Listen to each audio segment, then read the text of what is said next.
Кечирип коюңуз агай, бул жерде окуучулардын сөзү каты тийсачы.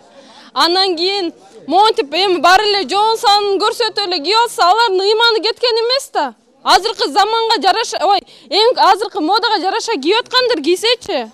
Андан кийин эле сиз болсо эми мен көптөн бери эле көрүп келатам, силердин передачаңар аябай жакшы, жаштарга тарбиясын берет. Андан кийин могу бала дагычы менин ыйманыма, эмне менин ыйманыма кирип көрдүң беле, ичиме кирип көрдүң беле? Сен ичиме кирип көрдүң беле ыйманым асылгандай? Акың жок сен менин ыйманым асылгандайчы? Ошо эле. Европадан эртең аялдар юбкачан эле жүрсүн, үстүнө кийим кийбей эле койсун деген мода келсе кантесиңер? Анда биздин кыргыздарга келбейт. Кантип кийбейсиңер? Кийип атпайсыңар? Орустар биздин кыздар ыймандуу эле го, андайды уят көрүшөт да.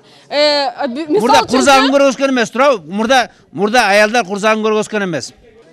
Бул кыздын мемесине жооп берейин. Бул кыз айтып кетти. Бул мода деп. Эч качан кыргыздын малтетине жатпайт бул мода. Мини-юбка жок болчу. 20-кылымда мурун кыргыздардын, илгерки кыргыздын аялдары эч качан тизеден өйдө эч качан узун көйнөк кийбечи. Мода деп. Жакында силер айтып калдыңар, жанында жылаңач мода келсе кийбейбиз деп. Мурун мини-юбка жаралып атканда айткан, мини-юбка келгенде кийбейбиз деп. Кийип эле атасыңар. Кийин бир жылдан келет. Эмнесе жашап көрдүң? Ошо мурун ошо жашап көрдүң беле? Сен канчанчы жыл 90-жылдан бери эле төрөлгөндүрсүң. Сен ошол убакта сен болсочу төрөлгөн эмессиң. Ал убакта апаңдар эмне сага апаңдар ошентип айтты эле. А мисалы үчүн сенин апаң деле ошентип киймептир.